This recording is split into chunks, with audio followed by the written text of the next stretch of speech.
我是墨子。我想先问大家一个问题，就是在那种夜深人静的时候，或者你自己独自一人看着夕阳落下的时候，你有没有过一种感觉，一种很奇怪的想家的感觉？就是即使你现在坐在你买的房子里面，你的家人就在隔壁看着电视，可是你的心里还是觉得空空的，你觉得自己好像不属于这里，你觉得这个世界很陌生，这里的人，这里的规则，这里的空气都让你觉得格格不入，你觉得自己好像个外星人，或者是一个迷路的孩子，在这个地球上面流浪了很久很久，却找不到回家的路。如果有，我想告诉你，你的感觉是对的，但是同时这也是一个天大的误会。这股乡愁不是因为你离家太远，而是因为你忘记了你现在在哪里。我们每个人的灵魂深处都烙印着一个最原始的记忆，那个记忆是关于圆满，关于无条件的爱，关于绝对的安全。因为我们在物质世界里找不到这些东西，这里只有短暂的快乐，有条件的交换，还有永远无法满足的欲望。所以我们很痛苦，我们以为自己被遗弃了，我们以为自己被踢出了天堂，在轮回的苦海里漂流了亿万年。今天这几十分钟，我不教你怎么显化财富，我也不是要教你怎么改善关系。今天我只想做一件事，我要帮你擦掉你灵魂眼睛上的灰尘，让你看看你到底在哪里。这是一个关于醒来的故事。听完这个讲话，你不需要收拾行李去远方寻找答案，因为你会发现行李是多余的，路也是多余的。好，让我们把时间，虽然时间不存在，但是还是要我们来倒带回最开始，回到那个亿万年之前。你本来是谁？你本来就是个源头，你本来就是那个无限的、永恒的、全知全能的意识。在那个状态里面，没有你我之分，没有空间，没有时间，只有纯粹的一。那里非常舒服，充满了光跟爱，那里就是你的家。但是那里有一个小问题，太无聊了。你是全能的，你想什么就立刻有什么，完全没有挑战，没有惊喜，没有剧情的起伏。就像你玩一个游戏，开了外挂无敌模式，一刀999级，刚开始很爽，但是玩了5分钟你就想关机了。所以你这个伟大的意识做了一个大胆的决定，你决定要玩一场最逼真的游戏，你决定要遗忘，你把自己分裂成无数个小碎片、小灵魂，然后投身到这个叫做地球的游乐场里面。为了让这个游戏好玩，你给自己设了很多严格的限制。第一个就是你必须忘记你是神，第二个你必须受限于时间跟空间，第三个你必须体验二元对立，体验痛才知道什么是爽，体验孤独才能渴望爱。这个就是那一场离家出走，这个不是惩罚，这不是堕落。各位请记住这句话，你是自愿的，你是买了票进场的 VIP 玩家，你是为了体验极致的限制才穿上这件沉重的肉身太空衣。一开始你玩得很开心，你在各个星球、各个维度、各个朝代里面轮回，你当过国王，当过乞丐，当过男人，当过女人，杀过人，也被杀过，这本来是一场精彩的体验。但是问题出在哪里？问题出在你玩得太入戏了，你忘记了安全词，你忘记了这是一场梦，你把这个虚拟实境当成了唯一的真相。当你在游戏里面受伤的时候，你以为你真的受伤了；当你在游戏里面失去金钱的时候，你以为你真的变穷了。恐惧就在这个时候产生了。一旦有了恐惧，你就开始想要回家。你开始在游戏的地图里疯狂地寻找一个叫做家的存档。你找了好几百辈子，你在金钱里面找家，赚了几亿，发现心还是空的。你在爱情里面找家，换了无数个伴侣，发现没有人能给你那种绝对的安全感。你在宗教里找家，拜了无数的神，磕了无数的头，却依然觉得神高高在上，而你卑微如尘土。为什么找不到？因为你在游戏里找一个不属于游戏的东西。这就像马里欧在超级玛丽的世界里想要找任天堂总部，他永远找不到，因为总部在电视机外面。这场流浪之所以让你觉得漫长而且绝望，最大的帮凶就是时间。你觉得你是从几千年前的古代一直轮回到现在，还要继续轮回到未来。这个线性的时间轴把你压得喘不过气。但是让我用墨子的视角告诉你一个秘密，根本没有亿万年，根本没有前世跟来生，这一切都发生在一个永恒的当下。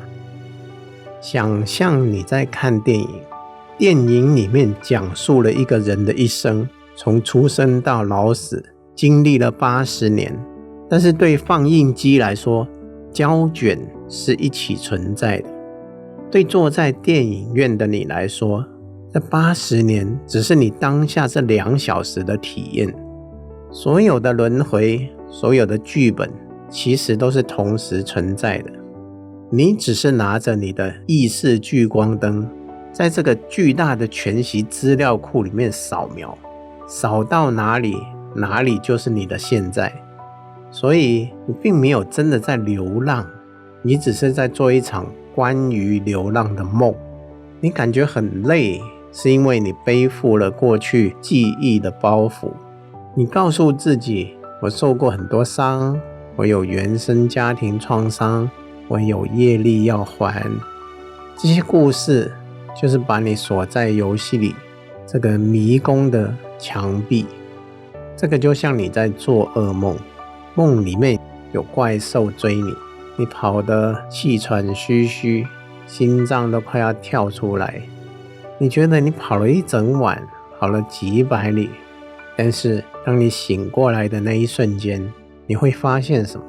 你会发现你一步都没有移动过，你一直躺在温暖的床上，没有怪兽，没有奔跑，没有距离。这就是我想告诉你的真相。你的灵魂从来没有移动过一步，你从来没有离开过源头。你现在感觉到的痛苦、分离、孤独，全部都是那个噩梦里的剧情。那个真正的你，那个躺在床上睡觉的你，你的本体从来没受过伤，从来没有被遗弃，从来没有缺钱，你从来没有生病。他在那里看着你做梦，他在等你醒来。好，现在你可能会问，好，墨子，我知道了，这是个梦，但是这个梦太真实了，我醒不来啊。我要怎么回去那个家？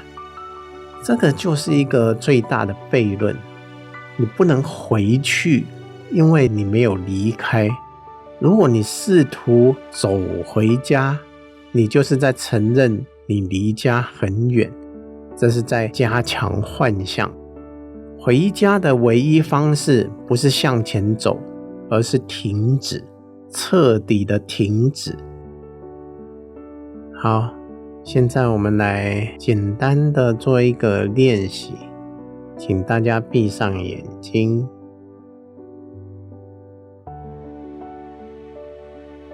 感觉一下你的身体，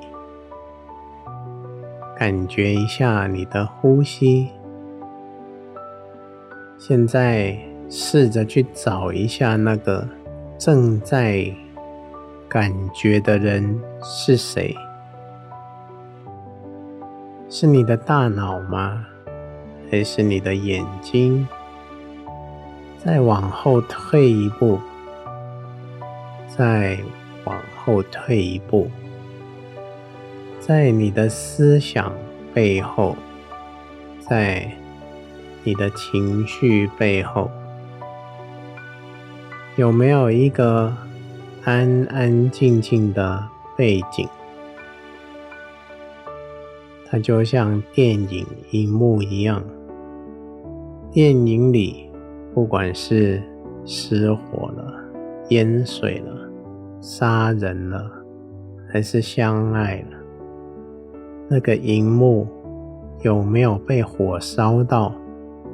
有没有被水弄湿？没有。荧幕永远是白色的，永远是干净的，永远是不动的。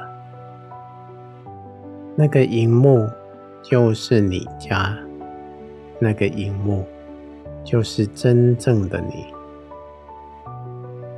你不需要修炼20年才能变成荧幕，你现在就是。哪怕你现在满脑子烦恼，你也必须依附在这个荧幕上，才能显化烦恼。回家的路就在你觉察的那一瞬间。当你从剧情里面跳出来，不再认同那个正在哭泣的主角，而是转过身去认同那个看着主角哭泣的观察者，那一瞬间你就在家了。你会发现一种很深沉的宁静，那种宁静不是因为解决了问题，而是因为你发现问题根本不是真的。这个就是所谓的登出。你不需要死亡才能回家，你不需要等到下辈子。你在呼吸的每一个间隙里都可以回家。当你不再向外抓取，当你不再渴望别人填补你，当你安住在这个我是的状态里，你会发现，天哪，原来我一直被抱在怀里，原来宇宙从来没有审判过我，原来我以为的那些罪、那些错，都只是我自己在梦话里的呓语。最后，我想讲一个大家都很熟悉的故事，但我换了个版本。圣经里面有个浪子回头的故事。浪子在外面败光了家产，吃尽了苦头，最后他羞愧地回到家，以为他父亲会责罚他，结果父亲跑出来抱住他，宰了牛庆祝。但是在墨子的版本里，故事是这样的，那个浪子其实哪里都没去，那天晚上只是在父亲的客厅沙发上睡着了。他在梦里面梦见自己离家出走，梦见自己穷困潦倒，梦见自己流浪了亿万年。他在梦里哭喊着：爸，我错了，让我回家。父亲就坐在旁边，轻轻拍着他的背，看着他在做噩梦，满头大汗。父亲没有生气，没有责罚，父亲只有心疼。父亲一直在耳边轻轻地呼唤：孩子，醒醒，你在做梦，你就在家里啊。各位，这就是你跟源头的关系。你没有罪，你不需要赎罪，你不需要透过痛苦、受苦来证明你有资格回家，你只要醒过来就好了。睁开你的眼睛，看看你身边的人，看看这个世界。